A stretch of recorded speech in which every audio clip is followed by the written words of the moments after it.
So we have a new Fear of God Essentials winter drop, and honestly, I didn't even realize it dropped. Clearly, I have not been keeping up with the drops, or it just kind of slipped under the radar. We're going to talk about all that in today's video, and as always, there's going to be timestamps for you to skip ahead to the part that you're most interested in, but I always recommend watching the entire video. First things first, let's talk packaging, because this is kind of looking like a downgrade and not an upgrade, but the price tag definitely gets an upgrade every single collection. There's not much to say, it's a plastic bag. If you've picked up any streetwear brand before like Supreme or Palace, you're familiar with the packaging over here. It's not as fancy as it was before, but you know, here we are. As you guys know, every single collection gets a color refresh as well, so let's go through each one. First up, we have Crimson. After that is Smoke Gray. Next up is Homestead, followed by Brown. Yep, no fancy names to it, just brown. And finally, we have Vintage Black. Here's all the colors side by side so you guys can see it one more time. Crimson is definitely the odd one out in terms of this transition. Personally, I do like the Smoke Gray the best out of all the colors. We also have a few logo refreshes, and there's quite a few of them, so let's go through each one.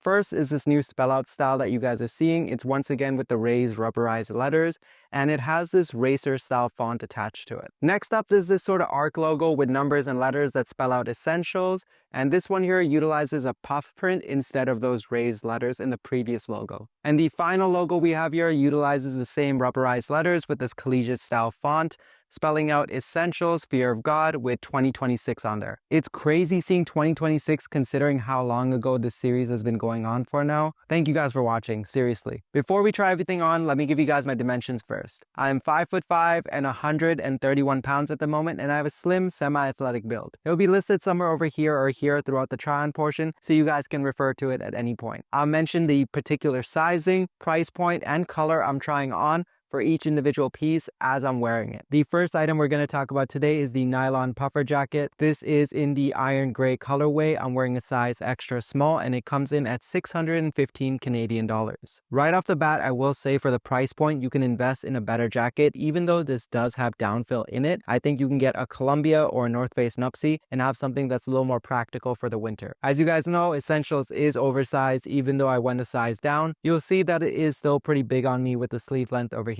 The overall fit and proportions of this jacket aren't too bad, but it does kind of remind me of the Yeezy jackets that Kanye dropped a little while ago, just not in a shiny finish. The craziest thing about this jacket that even at a $615 price point, the pockets don't have any zippers on it or even a button enclosure. It's completely exposed. You can just take your hands out and put it in right away. Same thing with the sleeves. They have elastic cuffs and there's not much to adjust on it. For this particular piece, to achieve that oversized look, you can definitely go one size down and still make it happen. If you want to go two sizes down, I still think you're going to get a nice oversized look, and you're going to get a jacket that's a little more form-fitting. Now, the next item I'm going to show you guys is the Heavyweight 90s fleece hoodie in the brown colorway. I'm wearing a size extra small, and this comes in at 270 Canadian dollars. So when it comes to hoodies, I don't want to spend too much time talking about it because not much has changed aside from the price tag. I'm sounding harsh right now, I know, but we'll go over it at the end. As you guys can see, it is the same oversized and boxy silhouette that people do love about Essentials hoodies. Not much has changed in the 90s fleece version over here. So we're gonna have a nice cinched cuff at the bottom over here to accentuate the boxiness.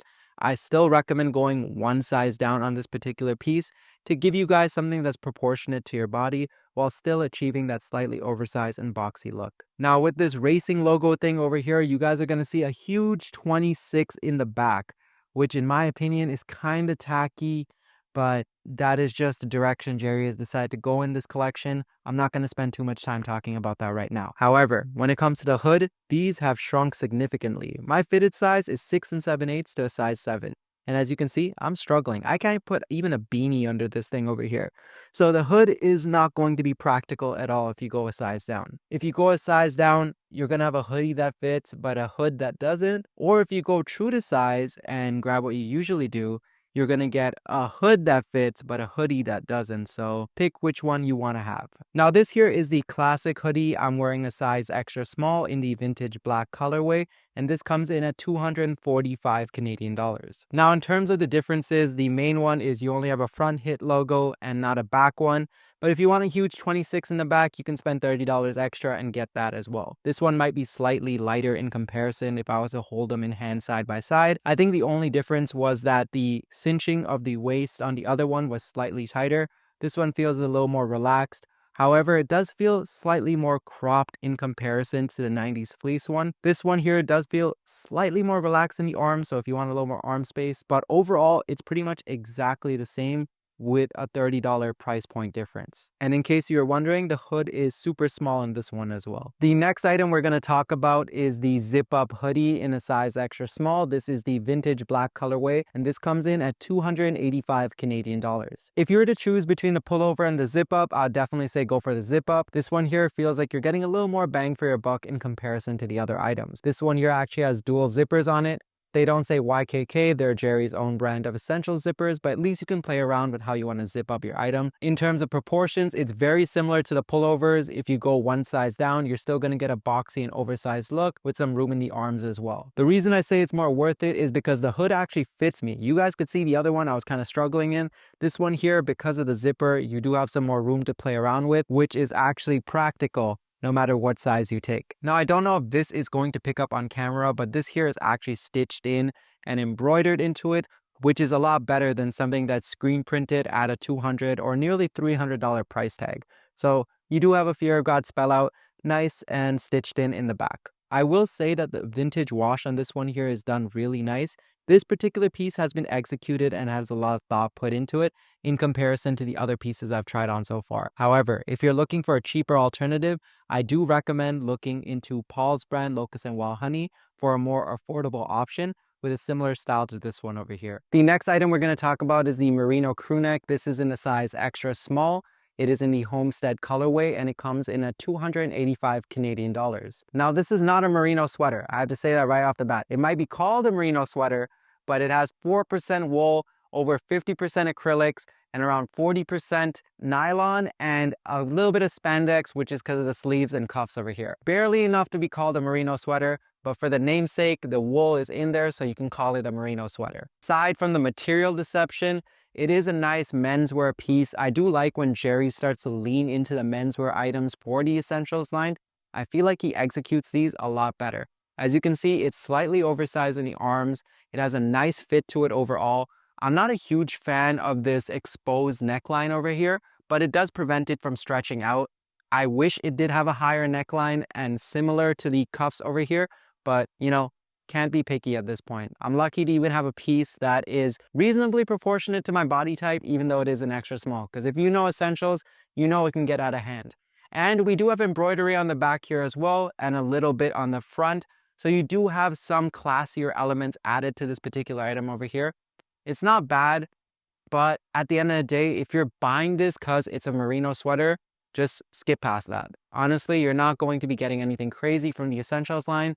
It's going to be a similar material composite to everything else. If you're looking for namesake luxury loungewear, then this here fits the category for it. Next up, we have the 90s long sleeve t-shirt. This is in the crimson colorway. I'm wearing a size extra small, and this comes in at 155 Canadian dollars. Fit aside, I will say this does feel like a vintage piece. I do have a vintage Looney Tunes long sleeve shirt, and it feels very similar to this. So in terms of capturing the feel of a 90s shirt, spot on. However, once again, the sizing is just ridiculous on this. My knees are here.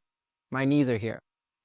The shirt's here. Size, even if you're 6 feet tall, get a double extra small if you can in this particular piece. Like, I don't even know what to say.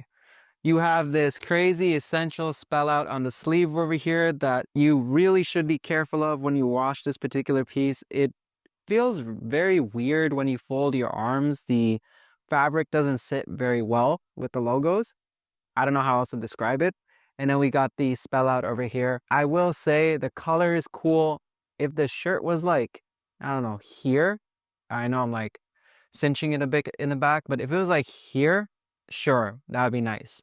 But I'm being generous by like folding it in. This is huge, humongous. Once again, Jerry never fails to disappoint on this. Let's go on to the next piece. Now, next up is the 90s New York tee. This is a size extra small in the smoke gray colorway, and this comes in at 140 Canadian dollars. I think by my expressions, you're able to tell how I feel about essential sizing, especially for the t-shirts. And once again, remember, Jerry said he's on the hunt for creating the perfect tee. This is the perfect tee for him right here.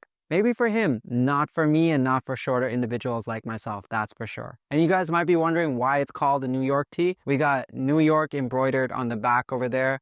And then we have this numerical alphabetical spell out in the front over here in puff print that says Essentials. I'm going to save my opinions for the logos for the very end. I will say I barely understand Essentials pricing, $140 for this. Yeah, it does feel vintage, but when I say it feels vintage, it just feels light. Like it feels like a very light and airy tee. And for $140, I don't know how I feel about that. Next is I don't understand essential sizing. Once again, this is an extra small. I'm a shorter individual coming in at 5'5". Maybe this works if I'm going for that aesthetic. I do have looser pants on right now.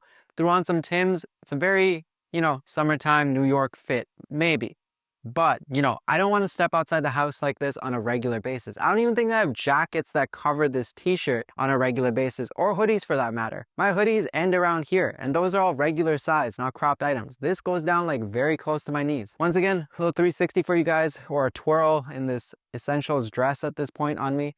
But yeah, that is the Essentials t-shirt. The final item we're going to talk about in today's video is the Heavyweight Fleece Sweatpants with the open hem bottom. These are a size extra small in the vintage black colorway, and they come in at 235 Canadian dollars. Now overall, these are a nice pair of heavyweight sweatpants, but they're just too big for me, and unfortunately, unlike Uniqlo C sweatpants, which are only $40 by the way, for a similar heavyweight feel, they have toggles on the inside. This doesn't have anything on the inside, so you're kind of just stuck with the long, baggy, drapey look, I guess you can say. We have this huge cursive Essential spell out that gets cut off if you hem it. 2 side pockets. Once again, no back pockets. I will always die on this hill when it comes to Essentials, that at any of these price points, you should be able to get a back pocket. If not 2, 1, at least one of them. You should be able to get that.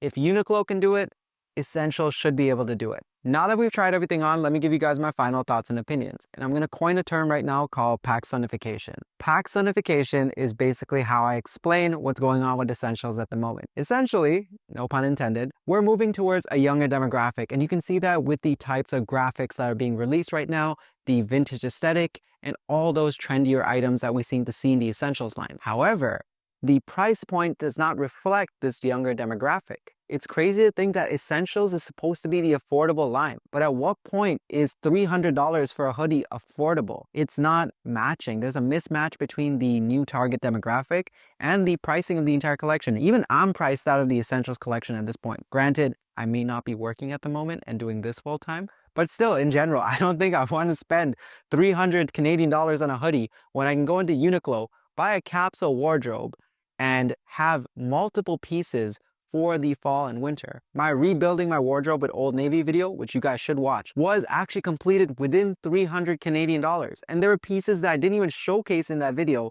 that were part of that $300 buildup. So it's crazy to me that this is what counts as affordable now. And they've taken away from the experience overall. I'm not even going to talk too much on the material composite because it's pretty much the same, if not deteriorated slightly. Merino wool at 4%, but you're calling it a merino sweater? Come on. And you took away the nice luxury packaging experience and gave us generic plastic, which you can find with Palace or Supreme. But Palace or Supreme never gave us that luxury experience or expectation. Even Supreme hoodies are still $140, but now Essentials is close to $300? It's insane. When Jerry takes his time with certain pieces like the zip-up hoodie and the knitted crew necks, those actually are a better representation of where Essentials should be heading and a more luxury experience. You're getting some menswear pieces and elevated streetwear pieces. But the sizing of the t-shirts, the tacky logos with numbers and letters, random cities on the back, like I said, you can get that from a PacSun brand for 40 bucks. Why are you going to spend $155 for the same thing? At a certain point, Essentials just stop being essential. If you like Essentials, keep buying it. I'm not stopping you. I'm just a guy giving commentary on clothes that I purchased. And truth be told, I honestly didn't even realize this collection happened. It's not till somebody commented on a previous video asking about the new collection that I had to go online and realize it dropped a few days before I even saw it. And that's it for today's video, guys. Thank you so much for watching, and let me know down in the comment section below how you guys feel about Essentials. If it's kind of lost the plot, if you're keeping up with it, if you stopped buying it, if you're still buying it, let me know all of that down below. And a thumbs up and subscribe really does go a long way right now for me, so I do appreciate that a lot. If you plan on spending more time on YouTube today, I have 2 more videos linked over here for you, here and here. And if you're looking for even more content, go check out my Instagram and TikTok for some really good short form content. And with that said, that's a wrap to today's video. Make sure you guys like, comment, subscribe, and I'll see y'all next time.